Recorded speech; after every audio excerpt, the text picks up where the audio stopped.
4 lies new leftists believe. I feel personally attacked. Let's get into this. Alex Harper. Oh, wait, no, not Alex Harper. Harper O'Connor. Pretty sizable channel, but I think he's like relatively new. And a lot of people are checking out his videos. His videos are getting recommended to me. And I think this can be kind of an interesting one. Let's check it out. 4 lies new leftists believe. Online conservative gamer, but when I visited Central America, I saw the devastating effects of capitalism firsthand. I realized I had to fight this system, and for the first time, I had a purpose. Since then, I've read thousands of pages of political theory. I've spent hundreds of hours building my community, and I've shared my lessons with over 100,000 followers. But it wasn't easy. It took me 4 years to— Copyright. No copyright music, please. No copyright music, please. Okay, so this guy was a conservative, and now he's building houses. That's cool. And read books. Unlearn the propaganda I was fed. So today I'm going to help you make progress on your political journey twice as quickly by exposing 4 massive lies that you don't even know you believe. If you believe the 4th lie, you'll never escape the machine. So make— Okay, but you just said you were a conservative and you became a leftist, and this video is marketed towards leftists. 4 lies new leftists believe. So your introduction doesn't really follow. If you're saying you're going to expedite people's political journeys, why is your video addressed to leftists? Isn't that where you ended up? Make sure to stick around. Lie number 1, posting is politics. The leftist content space is built on a lie. And this lie is not coming from conservative media or the CIA, it's coming from the creators themselves. Let me explain. When you're just starting out, the online left is awesome. It's fun and accessible. I'm sorry, this editing is kind of cringy. You do not need to be so hardcore, dude. Just chill out and say your truth.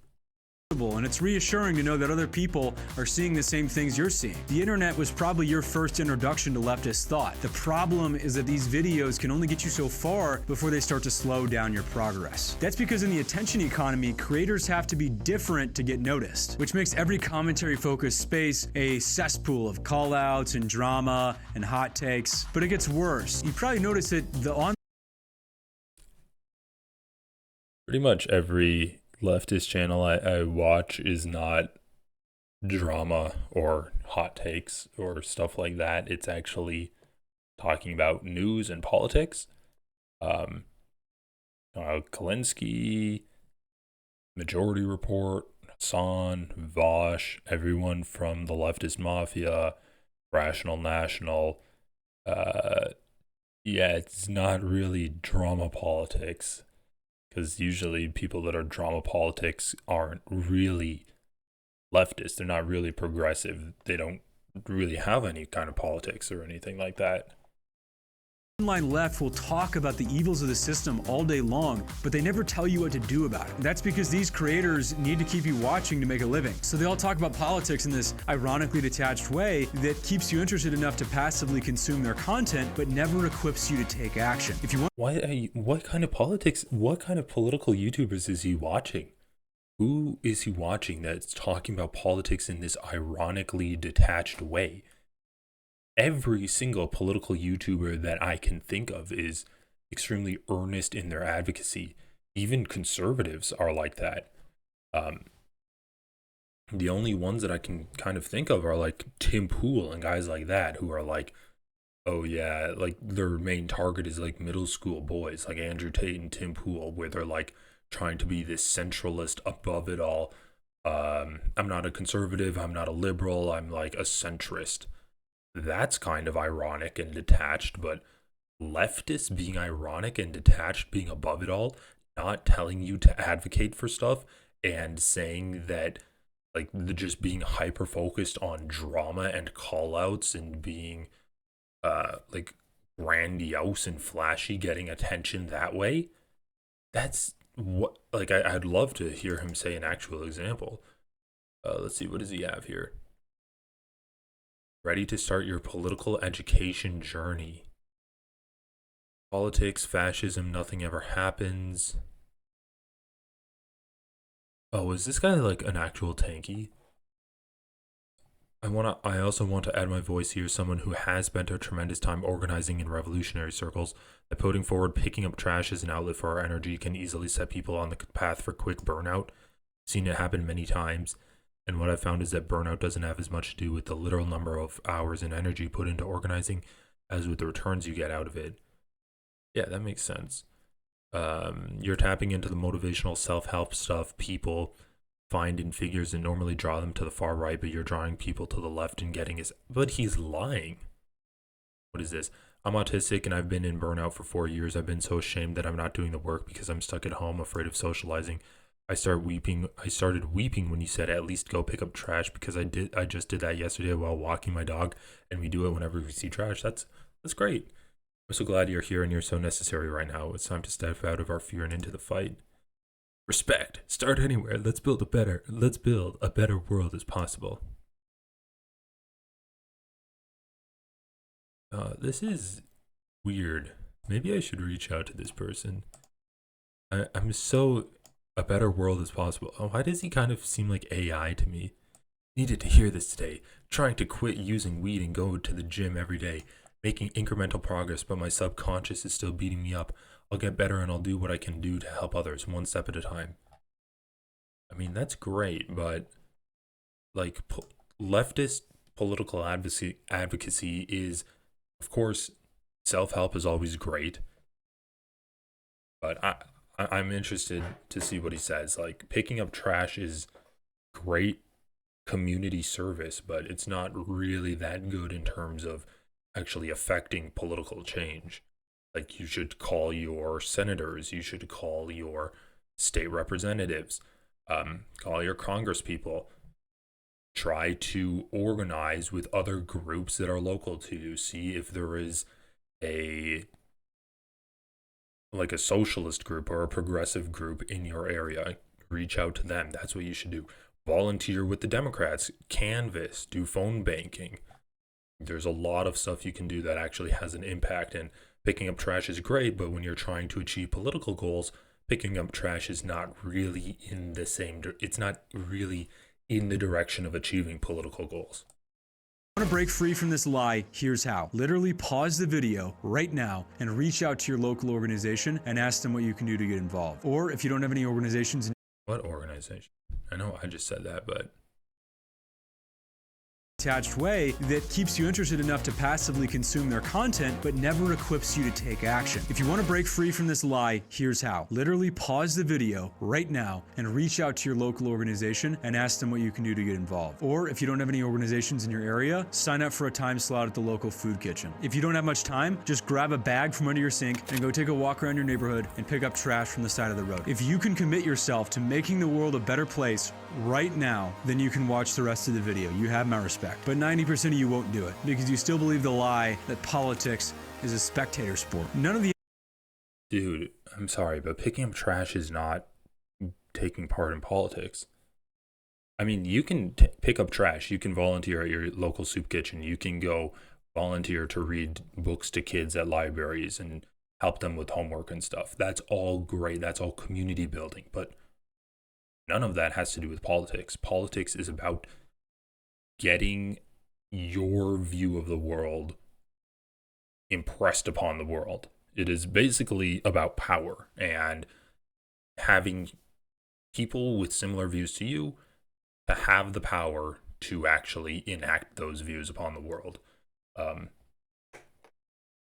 yes, please volunteer at a soup kitchen. That is great. You are a benefit to your community. That doesn't have anything to do with leftist people online saying that you like being drama whores. Okay, I'm gonna reserve some more judgment, but off to kind of a shaky start here. influencers you look up to will talk to you like this. They won't talk to you like an adult because they're perfectly happy to string you along video after video, and you're perfectly happy to keep consuming because it's comfortable. But if you don't break out of this fantasy, you will wake up one day and realize you spent your whole life following other people's drama and you have nothing to show for it. I know it's hard to put yourself out there and do the dirty work, but at some point you have to decide whether you'd rather live a comfortable life or a meaningful one. I don't know about you, Dude, I'm sorry. Picking up trash on the side of the road, like even 30 minutes every single day, it doesn't really make a difference between a meaningful life and a comfortable life. Like, dude, people should be able to find like self happiness, and that could be a meaningful life, right? But picking up trash for 30 minutes, I don't know if that's really going to turn your life from being shit into a meaningful life. Like, especially if you're out walking your dog for 30 minutes anyway. This guy's so funny. Does he have a single example of these drama farming leftist YouTube channels? Maybe he's talking about myself. That would be actually really funny. But I was not born to watch Twitch streams. Lie number 2, fascists are irrational. It's convenient for us to believe that fascism Wait. hard to put yourself out there and do the dirty work. But at some point you have to decide whether you'd rather live a comfortable life or a meaningful one. I don't know about you, but I was not born to watch Twitch streams. Lie number 2, fascists are irrational. That was funny. That kind of caught me off guard. So the lies that fascists are irrational. Convenient for us to believe that fascism was an exception, that it was just a mass delusion created by a few psychopaths. The reality is much worse. For our system, fascism is not a bug, it's a feature. Let me explain. Let's say, hypothetically. Oh my god. Okay, first of all, saying fascism is irrational is not the same thing as saying that fascism is a fluke. Like, where it's just simply not the same thing.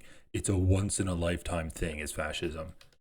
Let's go back to that. What was he saying? A mass delusion created by a few psychopaths. Fascism was an exception, that it was just a mass delusion created by a few psychopaths. An exception, a mass delusion. Fascism can be irrational and still not be an exception. It's not an exceptional thing, as we've seen time and time again. And I know how he's talking about, like, it's not a feature or it's not a bug, it's a feature of our system. It's quite literally not a feature of our system. You can say that the system of liberalism kind of allows fascism to thrive within it, but fascism is antithetical to liberalism. Liberalism is all about trying to have people like have kind of the classic rights, these liberal values of you have the right to self-determination and stuff like that. And fascism is all about kind of bending your will towards this one authoritarian figure and having kind of this nationalistic identity, and also having kind of a shared common threat that you can fight up against. That is antithetical to having these laissez-faire rights where everyone is able to kind of do their own thing. That's kind of what liberalism is.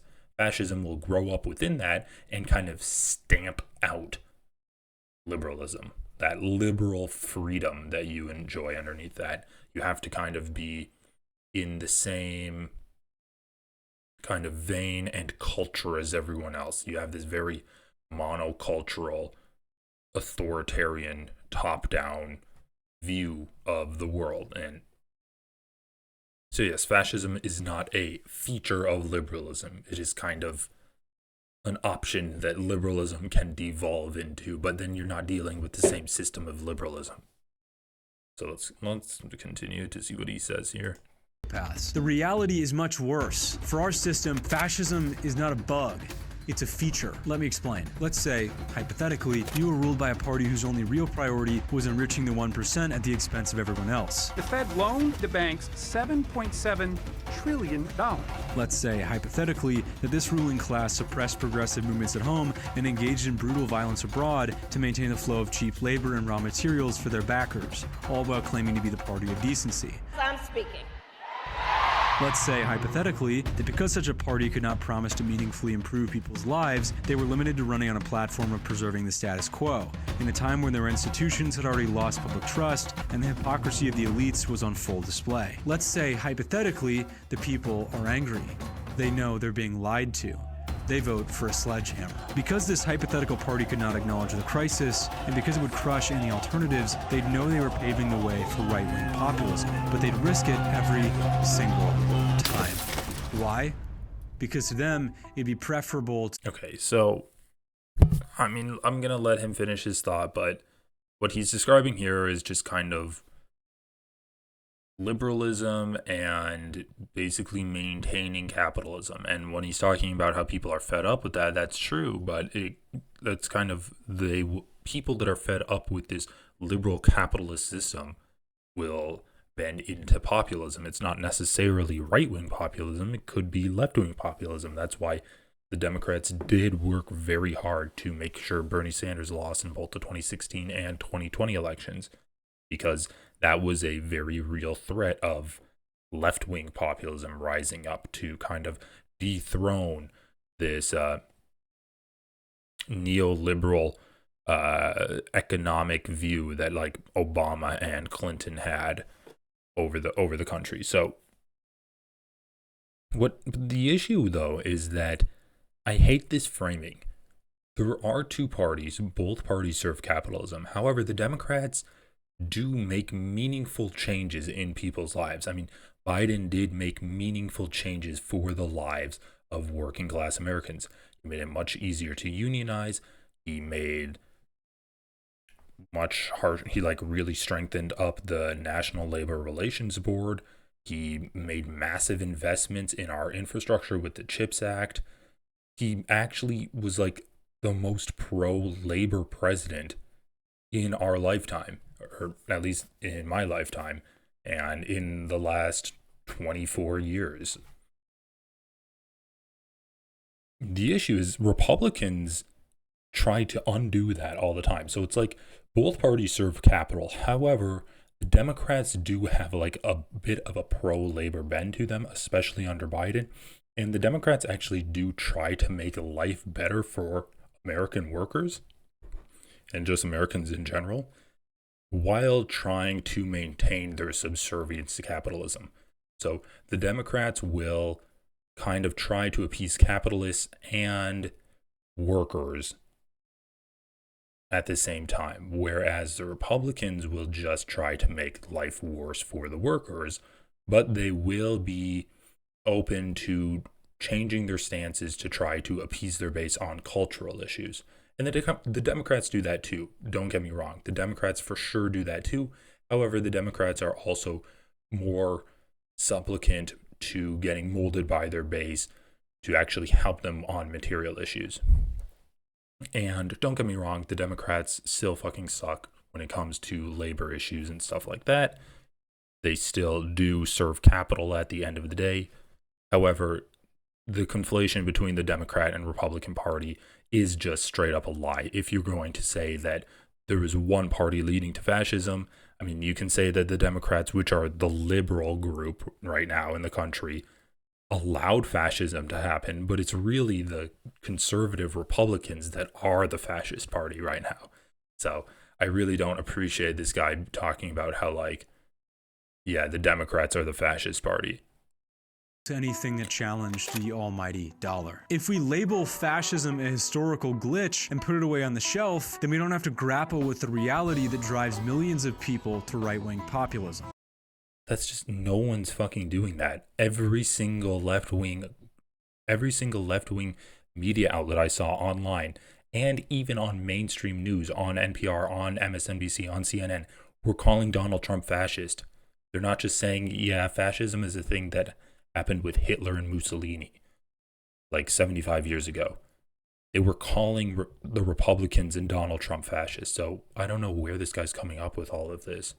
Fascism was not a historical anomaly. Fascism is just capitalism in decline. From the perspective of the capitalist elites, fascism is a perfectly reasonable tool to deploy when democracy becomes inconvenient. What does this mean? It means that as long as there is capitalism, there will always be fascism lurking underneath it. And as long as we allow ourselves to be ruled by I don't think that's an accurate description of fascism at all, saying that fascism is a tool employed by the capitalists. Not really. It's a tool used by like far right kind of populist leaders, but they do still serve capital.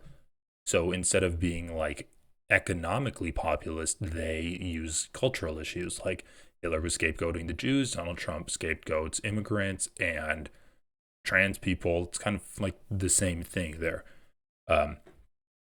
And Hitler employed a lot of populist rhetoric too, except Germany was an extremely capitalist society even when Hitler and the Nazis got into power. It's not like they nationalized anything.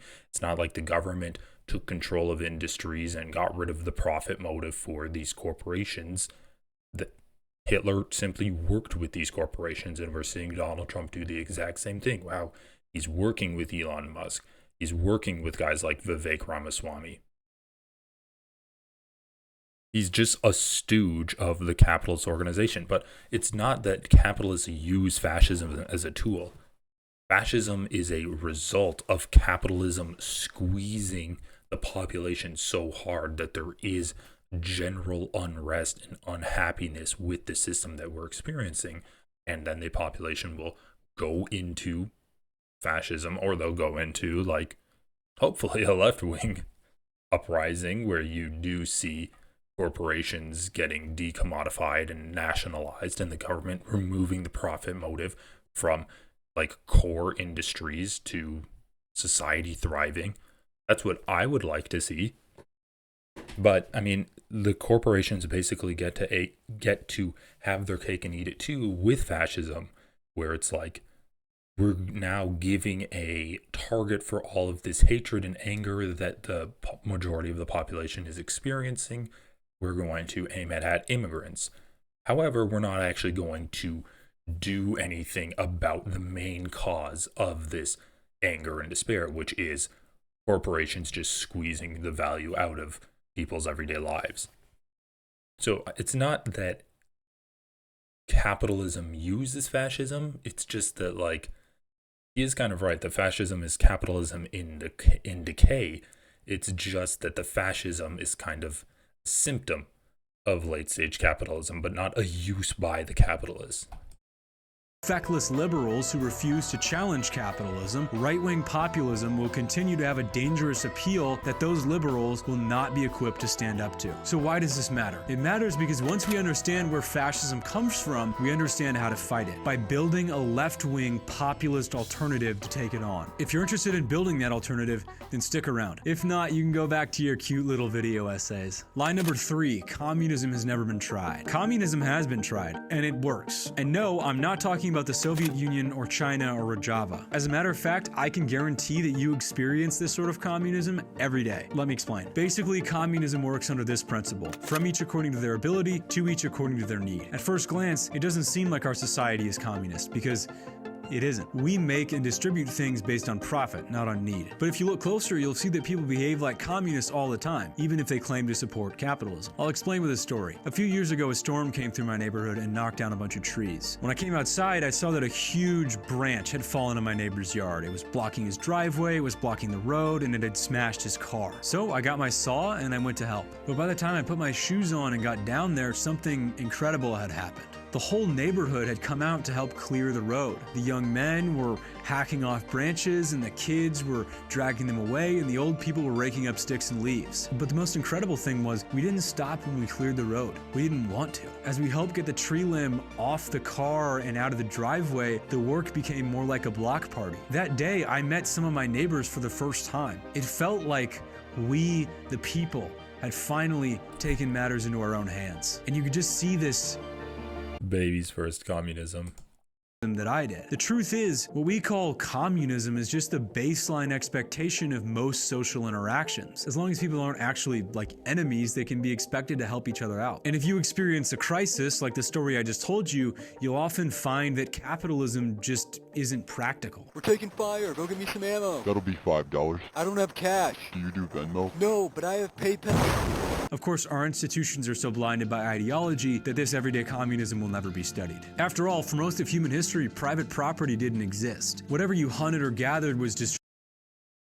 Dude, our institutions aren't blinded by ideology. They're all propped up by money. They're all used to serve the 1%, and if they're not, then they're being undermined to serve the top 1%. They're all being used to serve capital. It's not ideology. And yeah, I don't know. Like, look, advocating for people to go out and like serve at soup kitchens and pick up garbage on the side of the road, that's great. Tell them to work out, eat healthy, have friends. That's good. You can be like a progressive self-help guy, but I mean, picking a tree off of someone's car isn't communism, and it's not going to solve the biggest issues in this country. Like we need to advocate for the government to nationalize the healthcare industry, the pharmaceutical industry, more energy industries. We need to advocate for better transportation for people, better workers' rights. There's a lot of stuff that we can advocate for immediately that is substantial and it is material, and we're going to have like real changes if we get it. I don't really like the whole idea of just help your neighbor and that's communism, and that's how you're going to work your way out of this. No, we need to utilize some of the power that we have over these corporations that is making life worse for everyone by like organizing, protesting against these people and calling your representative. Like that's like these systems that are oppressing people and making life horrible. Like the H-1B visas is a perfect example of this, which is topical. Elon Musk is just fired a bunch of people in a Texas Tesla plant and replace them all with workers that are H-1B visas. That is an issue that no amount of like sharing power tools to cut down a fallen tree is going to solve. These are issues that need to be solved on a federal basis using federal lawmakers and making laws that are going to affect giant corporations like Tesla. Okay, well, let's just continue this without, but yeah, like I don't know. I don't really have a good idea of where this guy's at, because it does seem like he's trying to nail down a lane for himself in the leftist content space, like a kind of a self-help, no shits taken, just do some action now kind of lefty guy. But I don't think he has his priorities straight, I have to say. Attributed to your tribe. Humans' only advantage is our ability to cooperate. Communism is human nature. The only question is, how do Our only advantage is our ability to cooperate? Dude, our advantage is that we learned how to fucking cook food. And that allowed us to evolve smaller jaws and gave more space for our brain to develop. I mean, we are a very social species, but our advantages are it's our intelligence. Like it's the size of our brain relative to our bodies and how massive that is. I mean, if you want to look at a species that cooperates well, look at fucking ants. Okay, whatever. I think I'm being a little bit too uncharitable right now.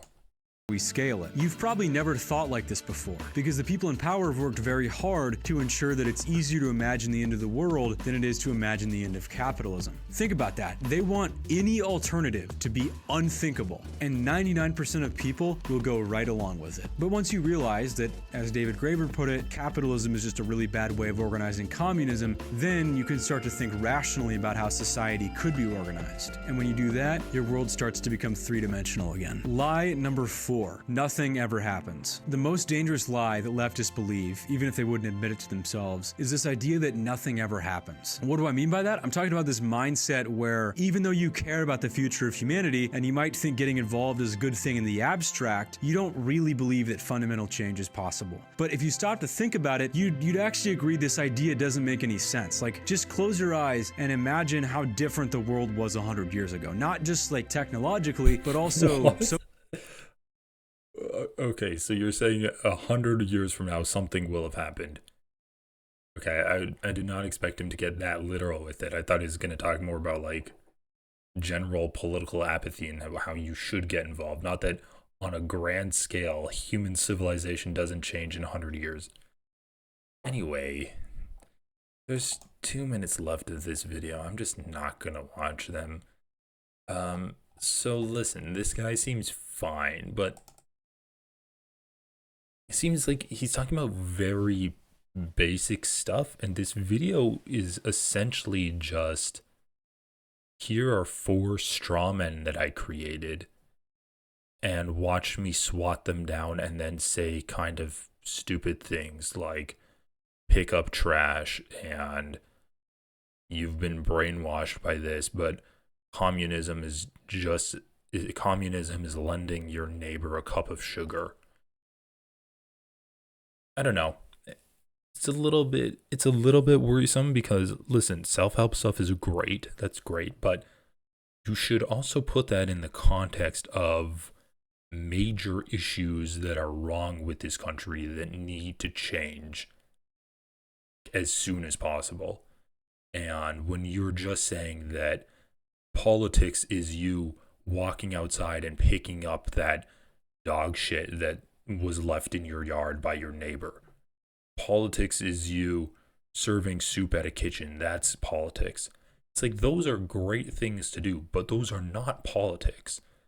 That is not having like major sweeping structural changes to the world and not advocating. You are not advocating for any kind of change when you are doing that. So it's a little worrisome. Like, it's almost like this guy is, he has a great energy, but he is kind of subverting people's energy and people's desires to actually come up with political change, and kind of detracting from the actual leftist movement. I don't get the idea that he really watches progressive shows at all when he talks about them just being drama channels and saying that they think nothing happens, and that they think fascism was just a flash in the pan that happened 75 years ago, 80 years ago. I don't think he really has a grasp of what leftist politics is. And he's read a lot of books, I have no doubt. He's done some great volunteer work. That's all amazing. I just don't think his advocacy is really in the right direction at this point of time. Well, but maybe I'll reach out to him. Let's see. Does he have a contact page at all? Harper O'Connor. I help new leftists get educated and organized. All right, well, maybe I'll send him an email and see if we want to chat, because seems like an interesting guy. See ya.